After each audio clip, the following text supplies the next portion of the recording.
Today, I'm going to start my first official series in Romans. We're going to do one chapter of Romans a day for 16 days, starting in chapter 1. I'm going to read these highlights here, starting in verse 19.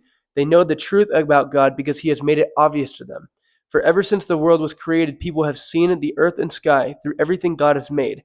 They can clearly see his invisible qualities, his eternal power and divine nature. So they have no excuse for not knowing God.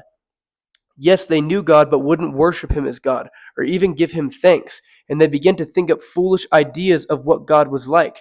As a result, their minds became dark and confused. Claiming to be wise, they instead became utter fools, and instead of worshiping the glorious, ever-living God, they worshiped idols made to look like mere people, birds, animals, and reptiles. So God abandoned them to do whatever shameful things their hearts desired.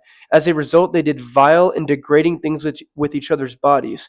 They traded the truth about God for a lie, so they worshiped and served the things God created instead of the Creator himself, who is worthy of eternal praise. Amen. And that was verse 19 through 25.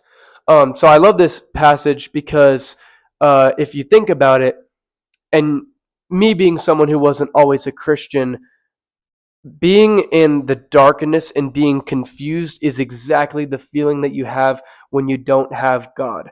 Human beings have created all these other ways of judging what is stated in reality, what is around us, all these different methods of looking for or making sense out of our lives.